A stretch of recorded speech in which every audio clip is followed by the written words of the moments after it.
সব জায়গায় অসম্ভব গরম পড়েছে, আর এই রকম গরমে সন্ধেবেলায় কিন্তু আমাদের একটুখানি ঠান্ডা কিছু খাবার খেতে ইচ্ছা করে। আর সেটা যদি ঘরে বানানো দই বড়া হয় তার থেকে ভালো আর কী হতে পারে।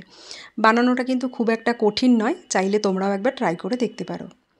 আমি এখানে 1.5 কাপের মতো ওই উড়দ ডাল বা বিউলির ডাল যেটা বলে ওটাকে ভালো করে ধুয়ে 3-4 ঘন্টা আগে ভিজিয়ে রেখেছি।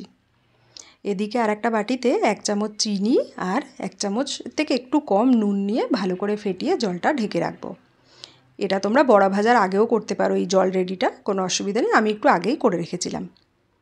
তারপরে ডালটা ভালো করে ভিজে গেলে সমস্ত জলটা ফেলে দিয়ে ডালটাকে ভালো করে ছেঁকে মিক্সিং জারে দিয়ে দেবো। এখানে খালি সামান্য একটু নুন অ্যাড করব, আর এখানে হলুদের সেরকম কোনো প্রয়োজন নেই। কিন্তু যেহেতু বিউলির ডাল বা উড়দ ডাল এগুলো একটু লোদ লোদ টাইপের হয়, তাই জন্য যদি পেস্ট করার সময় মনে হয় জল লাগছে, অল্প অল্প জল অ্যাড করো, খুব বেশি জল কিন্তু অ্যাড করো না।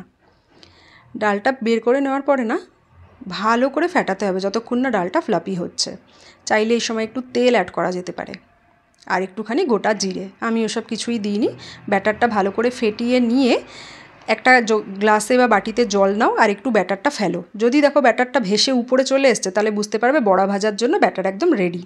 তো আমি সেটা চেক করে নেওয়ার পরে কড়াইতে তেল গরম করে লো টু মিডিয়াম হিটে রেখে বড়াগুলোকে যাতে ভিতর অবধি ভাজা হয়ে যায় ভেজে তুলে নিলাম।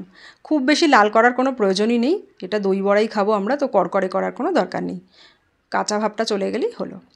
আর ওই যে নুন চিনির জলটা বানিয়েছিলাম, গরম বড়াগুলো নুন চিনির জলে কিন্তু ঢেলে দিলাম। এবার সমস্ত বড়াগুলো দেখবে যেই একটু ফুলে বড় হয়ে গেছে, হালকা হাতে জল ছেঁকে ছেঁকে তুলে নেবো, একটা প্লেট বা থালার উপরে সাজিয়ে নেব। খুব বেশি জোরে চাপ দেবো না যাতে বড়াগুলো ভেঙে না যায়, সেটা খেয়াল রাখতে হবে। আর বড়ার সাইজও তোমরা নিজেদের পছন্দ মতন ছোটো বড়ো করে কিন্তু দিতেই পারো। তো বড়া তো রেডি হয়ে গেছে। এদিকে একটুখানি 150 গ্রামের মতন টক দই নিলাম, তাতে নুন আর চিনি স্বাদ মতন দিয়ে মিক্সিতে ঘুরিয়ে বড়াগুলোর উপর থেকে পুরো দইটা ঢেলে দিলাম। একটু ঠান্ডা ঠান্ডা খেতে চাইলে এই যে থালাটা রেডি করা হয়ে গেল, এবার এটাকে একটু আধা ঘন্টা 40 মিনিটের জন্য ফ্রিজে রেখে দাও। তার সাথে একটা তেঁতুলের চাটনি বানাবো আমি, যেখানে আমি এখানে কিছুটা জল, 1/2 কাপের মতন জল, 1/2 কাপ না তার থেকে আরেকটু কম জল অ্যাড করে তাতে 3-4 চামচ গুড়ের পাউডার ইউজ করেছি। তোমাদের কাছে আখের গুড় থাকলে সেটাও ব্যবহার করে দিতে পারো, কোনো অসুবিধা নেই। তেঁতুলের পাল্প ইউজ করেছি, যেহেতু তেঁতুল ছিল না তাই তেঁতুলের পাল্প ছিল, ওটা 2 চামচ ইউজ করেছি। আর কোনো ফুড কালার ইউজ করবো না বলে কাশ্মীরি রেড চিলি পাউডার ব্যবহার করেছি। ভালো করে ফুটিয়ে নিয়ে যেই দেখবে একটু ঘন হয়ে এসছে, চাটনি কিন্তু একদম রেডি। সামান্য নুন অ্যাড করে দিলেই হয়ে যাবে। সমস্ত রেডি হয়ে যাওয়ার পরে আরেকটু যে টক দই রেখে দিয়েছিলাম ওটা একটুখানি ঘুরিয়ে নিলাম, নিয়ে উপর থেকে দিয়ে দিলাম। এইবার হচ্ছে রেডি করার পালা। তো যে তেঁতুলের চাটনি বানিয়েছিলাম সেটা দিয়ে দিলাম।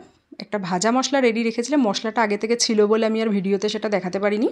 ভাজা মশলাটার মধ্যে ছিল 1 চামচ জিরে, ধনে, মৌরি, একটা শুকনো লঙ্কা আর 3-4টে কারি পাতা শুকিয়ে গেছিলো, সেটাকে ভালো করে শুকনো কড়াইতে নাড়িয়ে নিয়ে মিক্সিতে গুঁড়ো করে নিয়েছি। কারি পাতাটা একদম অপশনাল।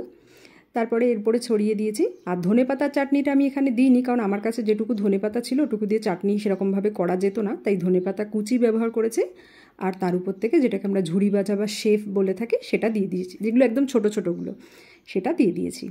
তারপরে কিন্তু ঠান্ডা ঠান্ডা সার্ভ করেছি।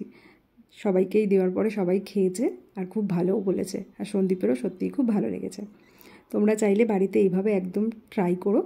খুব একটা সময় আমার মনে করি না যে লাগবে বা খুব একটা অসুবিধা হবে। একটুখানি, হ্যাঁ অবশ্যই একটুখানি সময় হাতে নিয়ে রেডি করতে হয় সমস্ত জিনিস, কারণ ব্যাটারটা বানাবে, ভাজবে, বড়াগুলোকে আবার একটু জলে ছাড়তে হবে, সেটা ফুলে একটুখানি বড় না হওয়া অবধি তোলা যাবে না, তো একটু সময় তো লাগে, বাট খুব একটা খাটনির কাজ কিন্তু না।